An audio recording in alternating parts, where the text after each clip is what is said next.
for this first episode, I just want to casually talk about the decision to make whether to go for a used car or a new car when you are shopping around for a car. And I'm not going to go too much into the numbers and the overall financial sense. I'll just go service level. Because I'm sure you can find loads of forums and videos on YouTube that can explain this very greatly. I think I'm just going to talk a bit more about the overall satisfaction of buying a used and new car, and this is all coming from opinion. So before I started working back here in Malaysia, I actually bought a few used cars back in Australia because I used to study over there, and the place that I studied in, it wasn't really a big city. It wasn't like Melbourne or Sydney, so I had to. It was a bit of a small town. Let's say it's a little bit like Police, so you do need a car to get around. So I had to basically build up my knowledge of learning how to pick a good used car, because that time I was I was only there for like 2 years, and it didn't really make much sense to basically buy a new car, obviously as a student. Today would just like to take you through that decision, and I think to sum it up, this whole video, the answer between making your decision whether to buy a new or used car, it comes down mostly to how much are you willing to do your homework. And well, don't get me wrong, you still do need to do your homework whether you are buying a new or used car, because you need to know which car is perfect for you. You need to go out to the dealership to basically test drive the car, how it feels and all the stuff like that, which makes sense for any new car or any used car. Everyone's going to tell you that. I think more importantly, what I want to say is that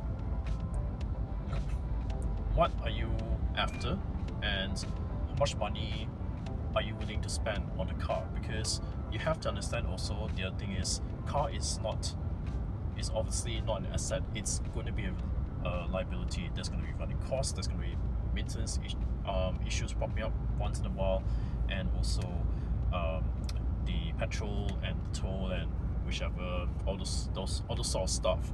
The same goes true for motorbike, but that's not the part of this. That's not the main topic of this video. It's mainly all about cars in general. So let's go through a new car. Now, a new car, I would summarize in basic context, is you pay the extra money for the new car smell, and of course for the free for the warranty period.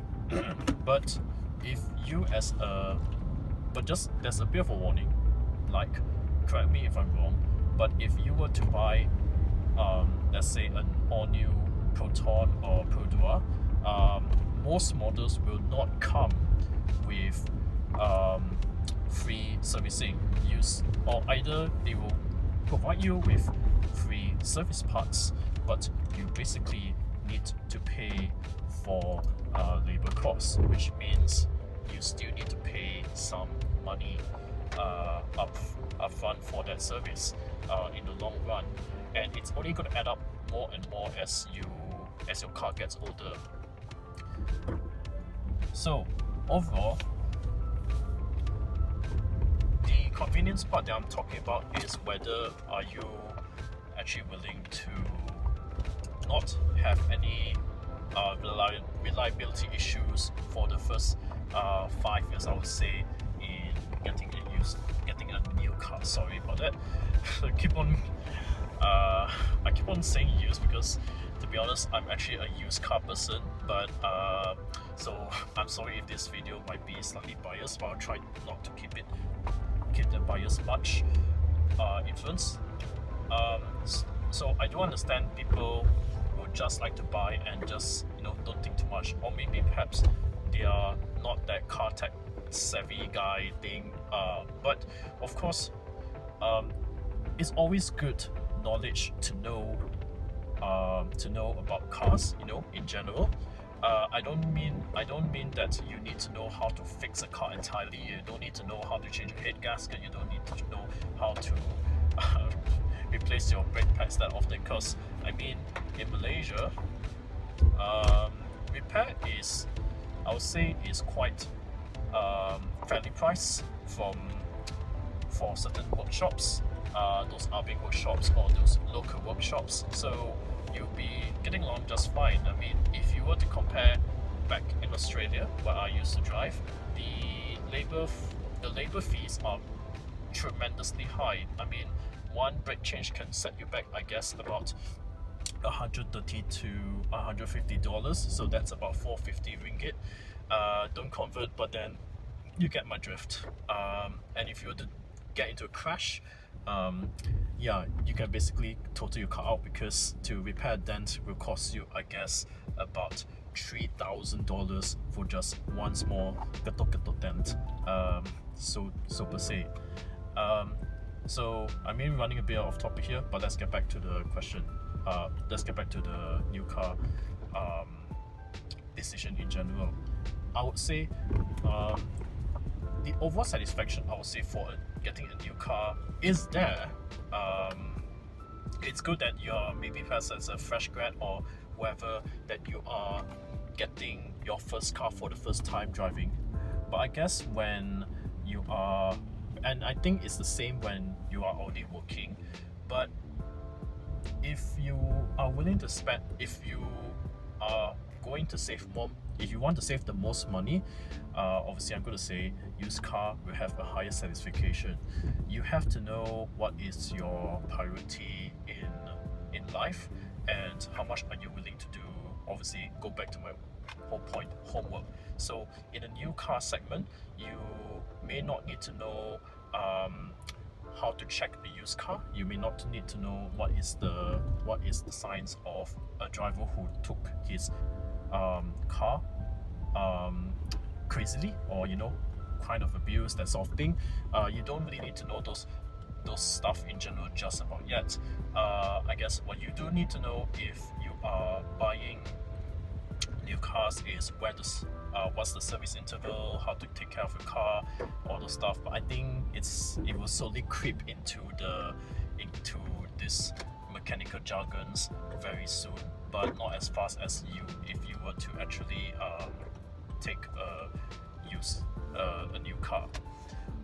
So even though I say in general, new car you pay for the convenience, there of course are a few cars that are also just almost as cheap as buying a new car. So let's say the new Saga, you can get it now for under 40,000 ringgit. The Axia for 28,000 ringgit.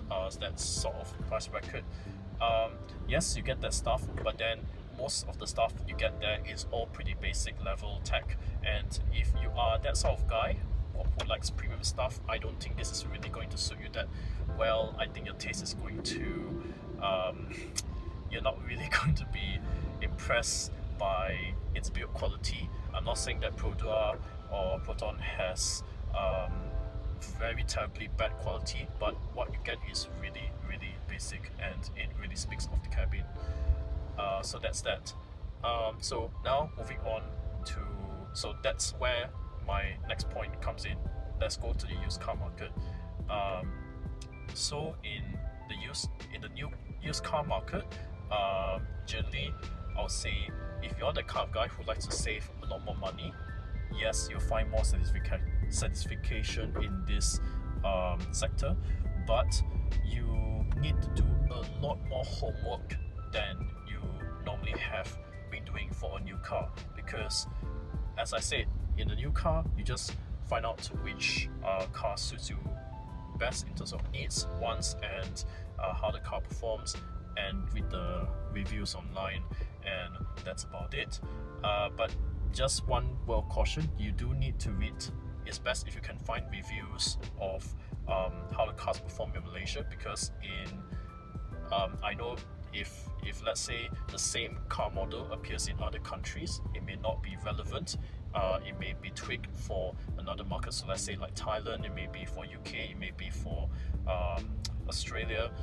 Those might differ, but you can still read them. It's nothing wrong. But then just be aware of the climate conditions, and the trims of the car between countries is also different. So you have to keep that in mind to take it with a pinch of salt.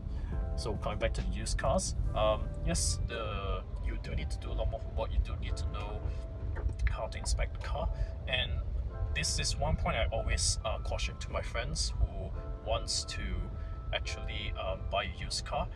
I'm not saying it's a bad territory, but if you're gonna buy a used car, always try to buy it as a private buyer most of the time. I say 90% of the time, because the dealers they do have very slim profit margins as of today, so they do need to squeeze out every trick in the book.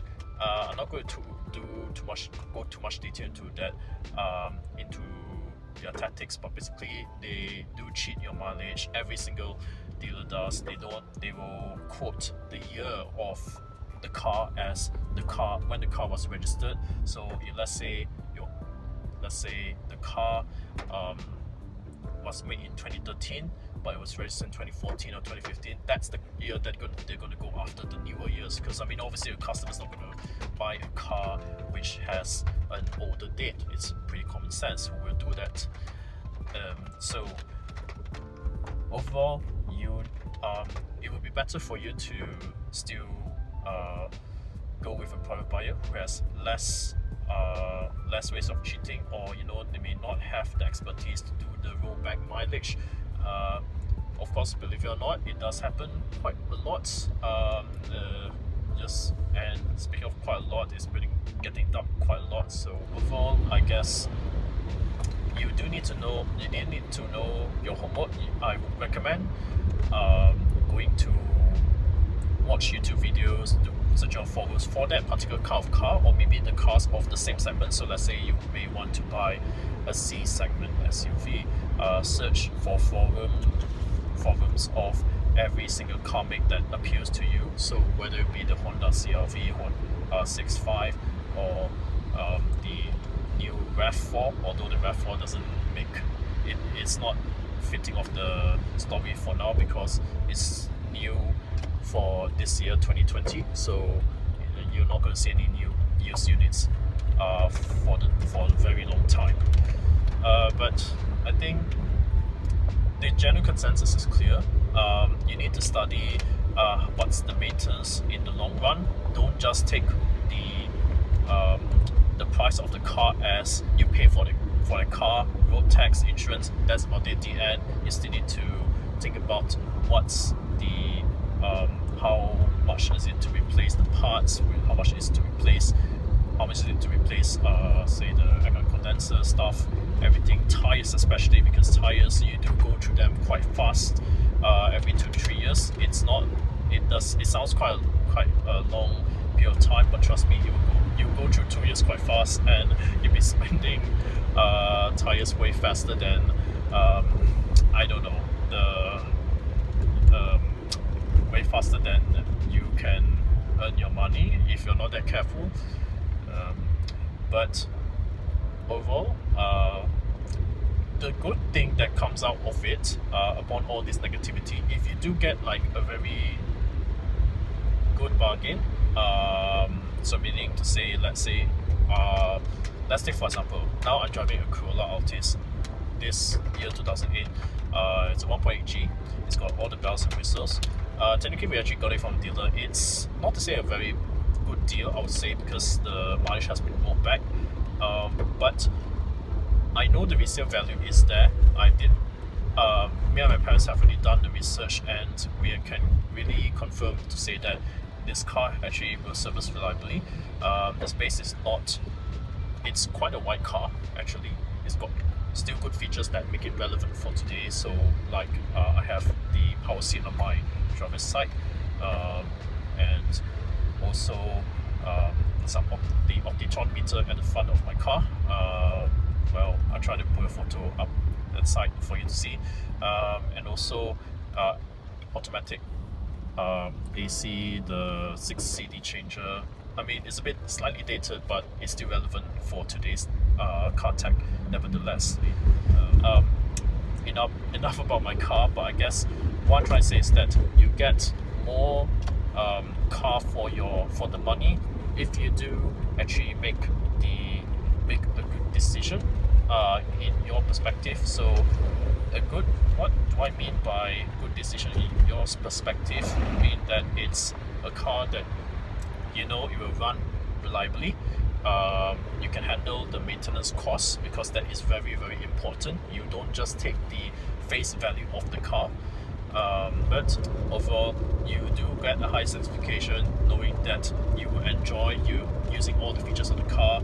And because you also of course skip depreciation, I may not need to tell you that. So the most important factor of them all is that you enjoy to drive your car, because if you're going to use a car in the long run, you're going to need to be able to enjoy using it day by day basis. It's not like some clothing where you can just change your car every now and then.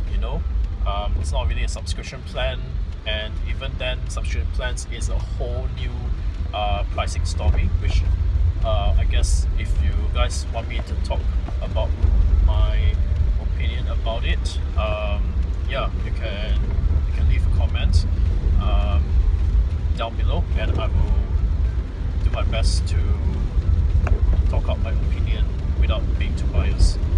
But overall, I would say just go with whichever decision is the best for you. Where is it going to be, either a new or used car? You just need to know that every person is different, every situation is different, and how much effort are you willing to put into buying a new car? Basically, just suggest in the comments below and I'll look through it. So thank you so much for watching this video, and I will see you guys soon.